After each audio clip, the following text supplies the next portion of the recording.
All right, welcome to Feisty Chess. I've got white against Easterling.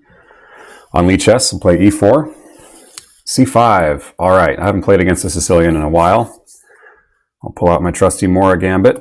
We're going to give up both of these pawns for development, initiative, activity, good stuff.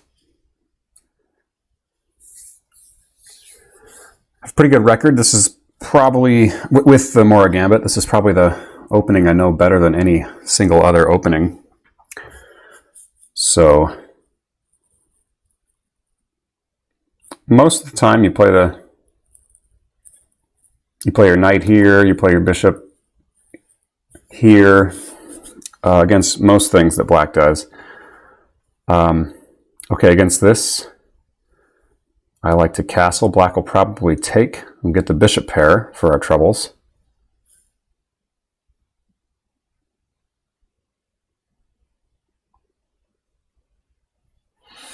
If he doesn't take, I'll go queen c2, and then I can recapture with the queen.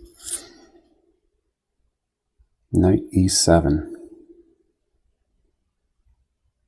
Okay, we'll play queen c2. This is the system recommended by Esserman.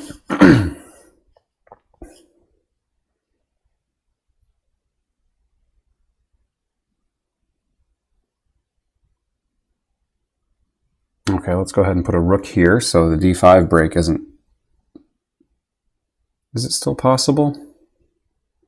Do we want to pin with bishop g5? He can always just get out of it by moving his queen anywhere.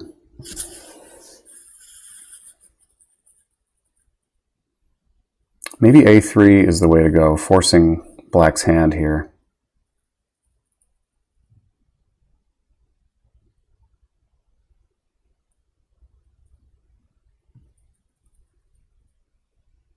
Let's do that.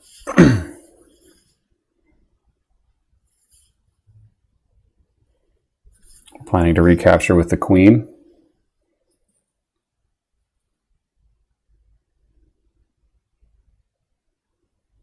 Now black can get in. Okay, this is all right with me. I think bishop g5 looks good here.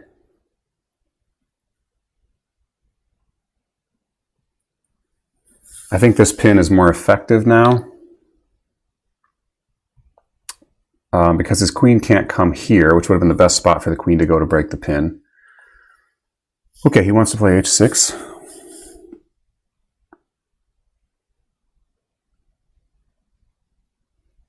Do I want to make him play g5 here? Go back to h4. Or I can come to e3. He'd love to trade that bishop off. Let's make him play g5. If I go to e3, he can play bishop b6. I don't feel like I'm getting anywhere. All right. We can expand on the queen side if we want. Let's just get a rook against the queen here. That's usually a good idea. Our other rook probably wants to come to c1 in the Morra. That's usually where your rooks end up. D and C files are wide open for us.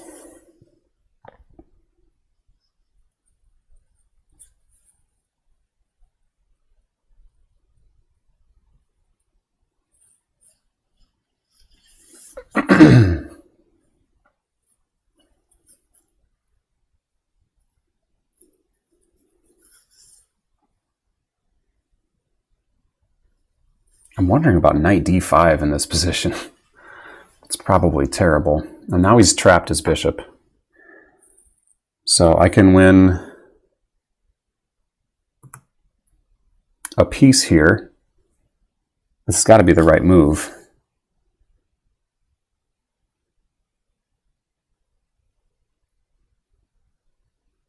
He can play...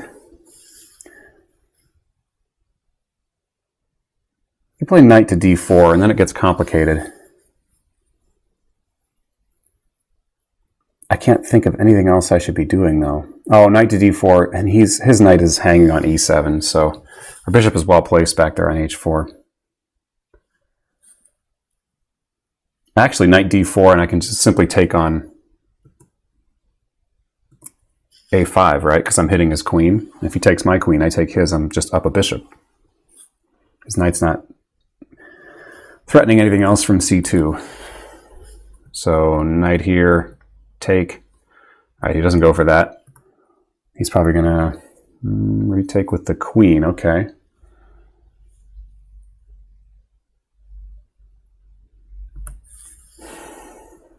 Queen b3 looks really good.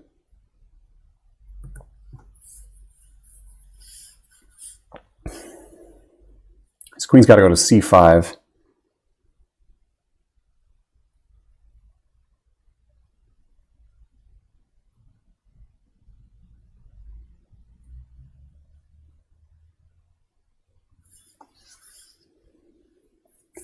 c5, and then I got to watch out for knight. Knight a5, don't I?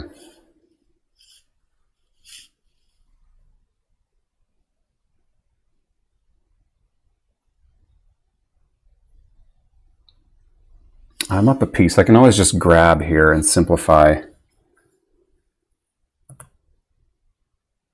I'm going to do that. It simplifies my task some, and now he's going to either have to move the knight back or the queen. Either one is kind of a loss there. Okay. So he's got 3 pawns for the piece, but I still have this big lead in development. So how to go about this?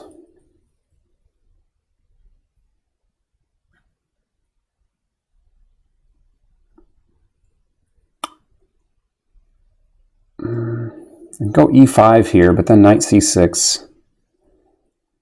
I got to get coordinated. I think this rook is maybe better off lining up against the queen. And this offers additional protection to my pieces on the c file, so I'll go here.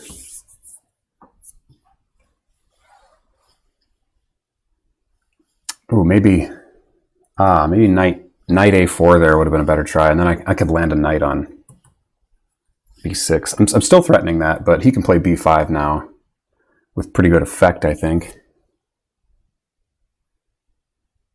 I might be able to get away with bishop b5 if he does that. Let's see here. I'm up a piece, but not really. I'm up some pawns. So, okay. Bishop here. If he takes with the pawn, presumably, then I take with the knight. I'm hitting his queen. I'm also hitting his knight. If he tries to... He can't go here or here because of my queen. The only other place he could hold on to it is right there. In which case, I check, and then I've won the queen for that knight.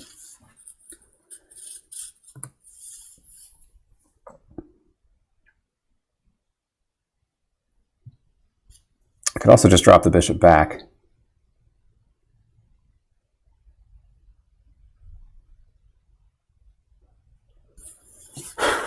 Okay, we're getting too fancy here. Let's just drop the bishop back. We'll put it on f1. Why not? Now I'm threatening, actually, knight takes b5 and knight d5, so he needs to move the queen.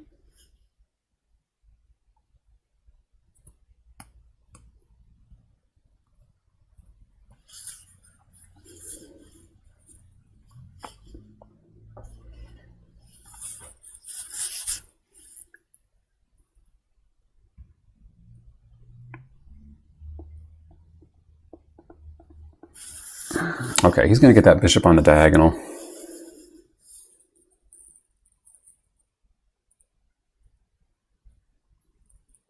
Maybe knight e5 here. You can just kick it with d6. I like the idea of e5, but then I want to play knight to e4 and I can't do that.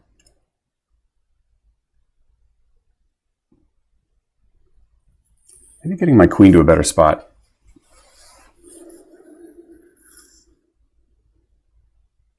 No, you know what? e5. And then I'm actually hitting Yeah, I'm going to play e5. I'm hitting d7. So if he wants to go bishop here, I'm going to just grab on d7 with the rook, hitting the knight. Things are looking good. Okay, now I'm getting knight d6 in.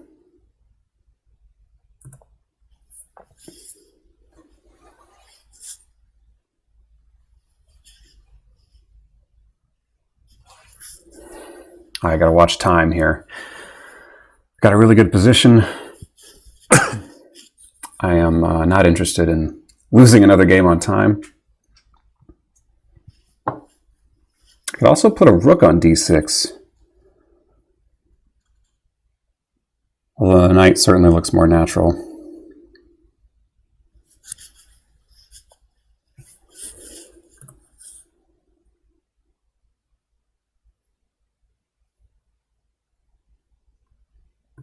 Yeah, let's do this.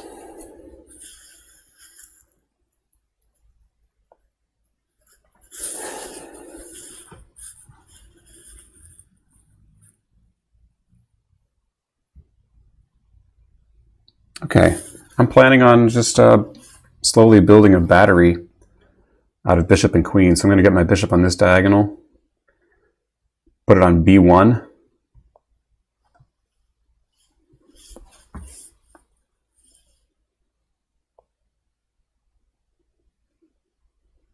If he wants to double my pawns here, I am fine with that.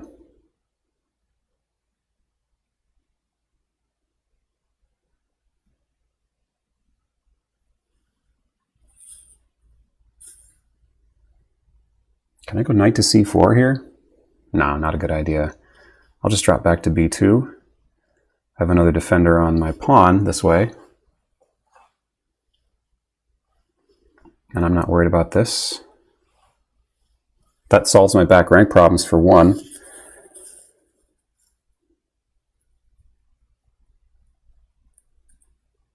This knight's really not good on a5. c4 is covered by my monster knight here.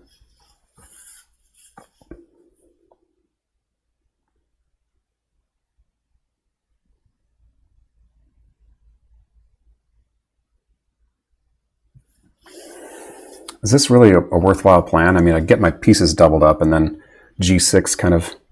Ooh, no, g6 doesn't shut things down, does it? Let's keep going with the plan. If he ends up with g6, then I've got knight takes f7. Looks very interesting. Give the piece back, but I got a big attack on black, especially if my pawn sits on e5.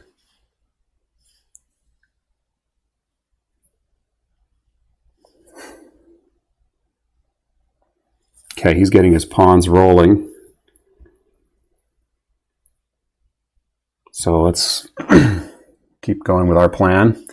All right, here's my idea. Knight takes f7. King takes. Queen takes check.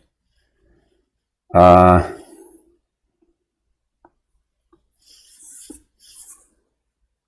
that looks really good. I've got a powerful rook lift with rook to c4. I am going for it. My knight even guards e5 right at the moment, and my queen will soon. Wherever he goes, I'll check him on f6.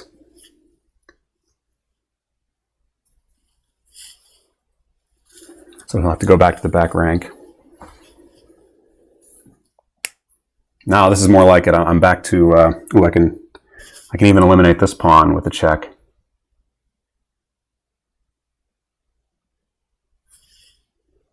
I'm back to a pawn down. This feels much better. Let's see here.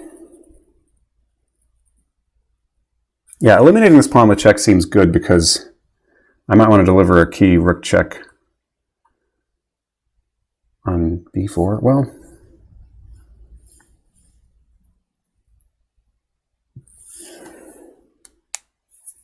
if I go rook c4 now, knight takes pawn, rook f4 check, king e7. Yeah, I need to hang on to that pawn. So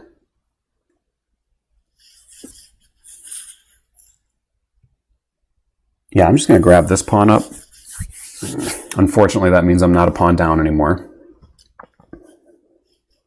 Material is equal. But I have both of these squares as checking points for my queen. Ooh, can I check with the bishop here?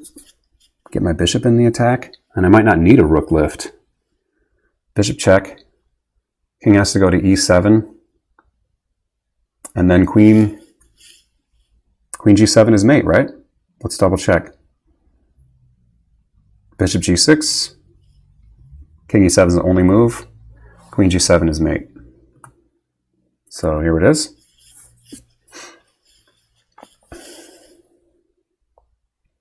And there's the mate. All right. Coming back around here. So a Smith-Morra Gambit with a nice mating attack. That is the kind of feisty chess I love. So let's look at it.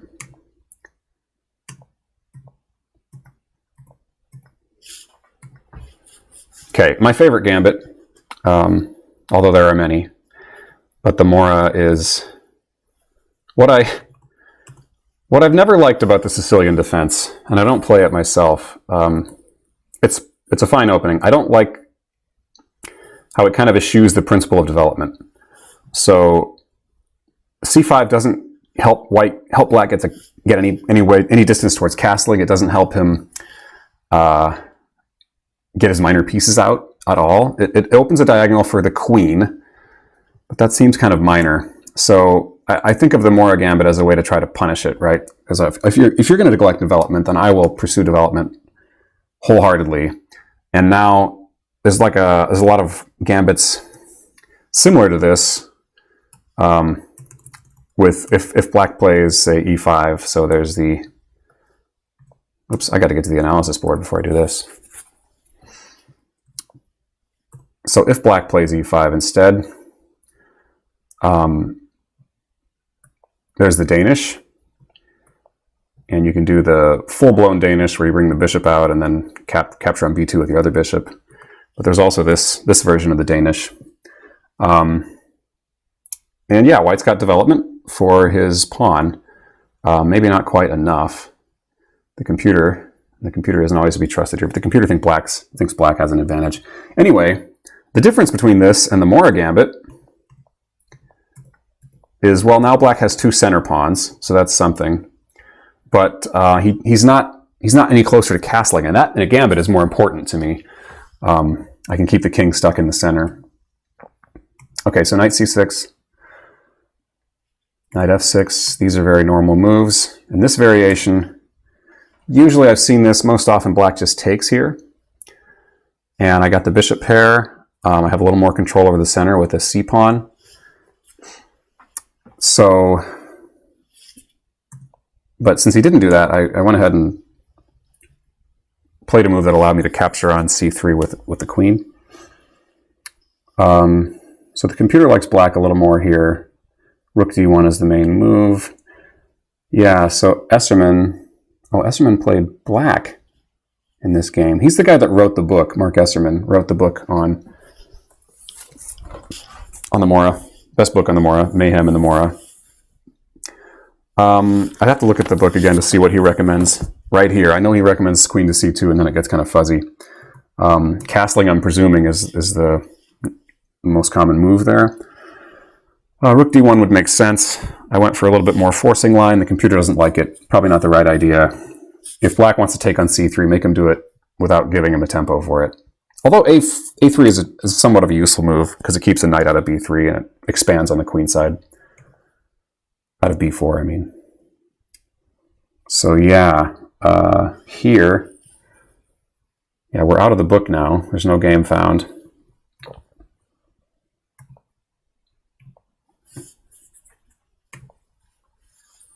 Now I get rook d1 in. a6 here is probably a bit of a waste of time. The computer likes bishop takes c3 here, interestingly.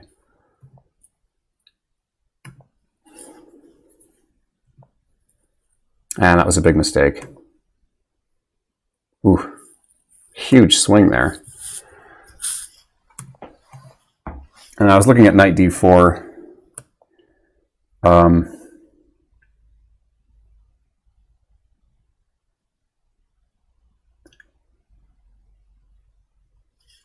Yeah, knight takes d4 works completely. Never mind. I've got 2 pieces on that. I've got my rook on it. So yeah, he's got to take. The computer wants him to take with a knight.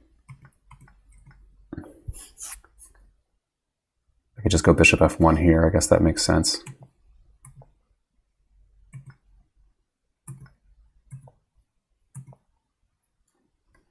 Bishop takes b5 is winning. Let's look at this. See, this is now if recaptures, then knight d5.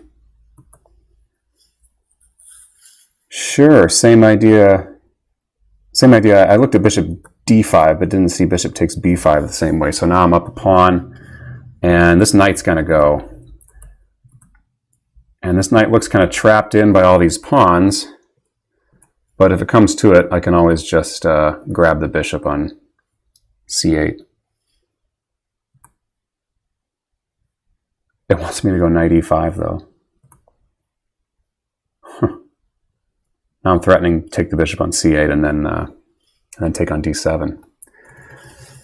So I missed that. I was able to find this idea. I wonder if this works just as well. Yeah, it still does.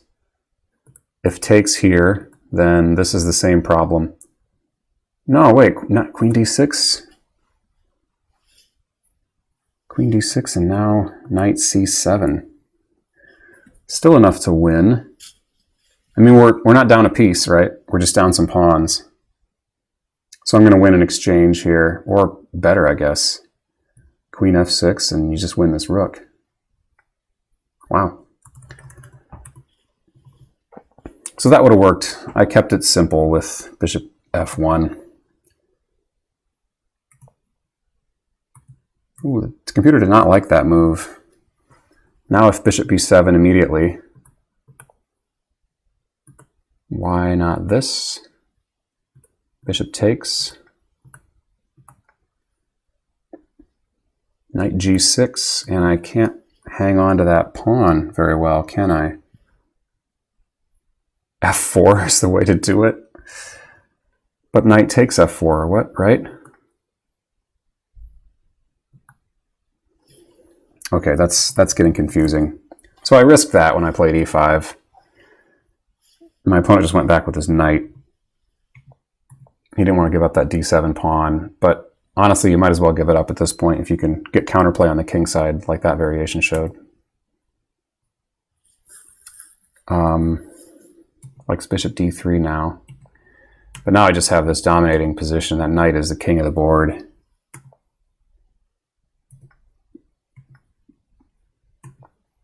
Happy to trade that knight for a bishop. Yeah, and knight takes e5 is the way to go here according to the computer. Queen h7. What's this line look like?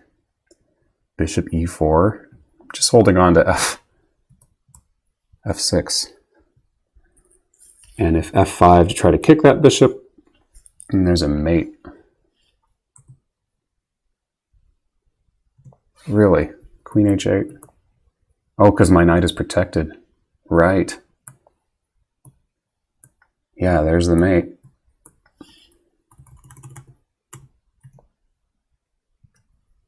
So, rook here, just to save it from the bishop. And now just king h1, huh? We're going to bring a rook to g1. Let's say black just makes a move. If we go rook g1, doesn't this... Well, this is good for...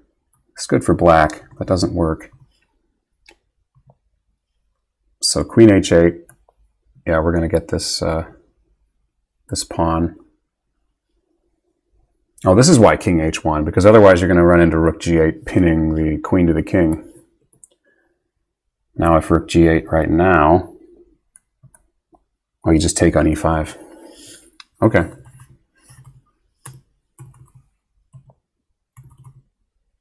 So my opponent did this pretty quickly, played g6. And yeah, I was happy to see this very forcing line.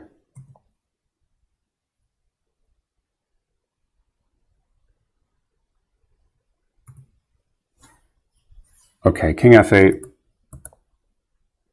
queen f6. Oh, this just mates immediately if he goes here with the bishop. Didn't notice that specifically, but stands to reason. I just felt really good about this. I had the possibility for rook lifts on these squares, or sliding the king over, getting a rook to g1 perhaps. Everything about this looked right to me. I didn't calculate much further than this when I sacked my knight, or when I looked at that knight sack line. I just knew that this was really good for white. And it's especially easy when I'm already up a piece. So king f8, and queen takes here. King f7 would maybe...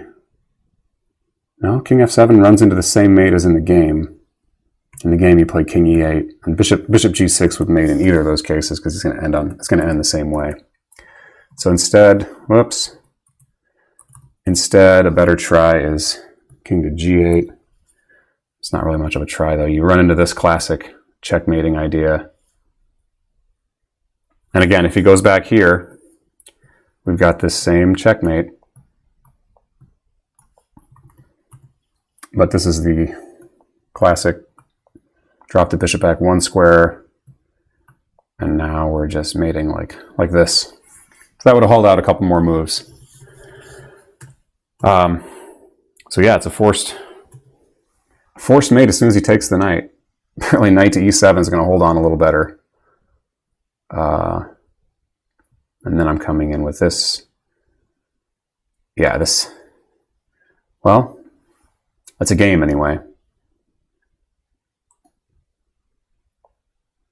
Just stolen back 2 pawns from white, and oh, queen to d2 apparently. I'd probably play knight g4, but it's a matter of taste. It's a game, but the white says I'm up by 9. That's interesting because the material is practically equal. Actually, black's up a pawn here, but there's just the king has no defense over here. So if b3, let's see the computer line. Queen comes to d2. Now let's guard against that check on h6 with rook h8. Now queen g5, we'll guard against the other check, like that. Oh, but now queen takes e7, okay. So that makes sense.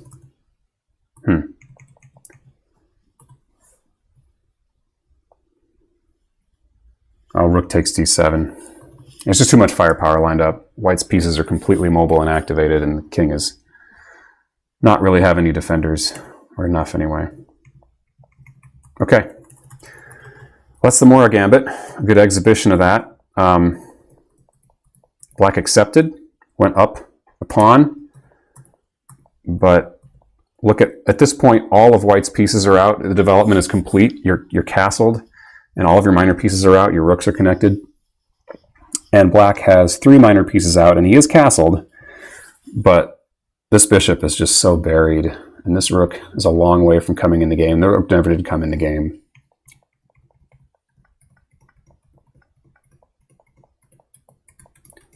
Now, I didn't even play this ideally, right? I could have played it a lot better at places. But, yeah, a nice attack presented itself. And there's the mate. Okay, stay feisty, folks. Have a good one.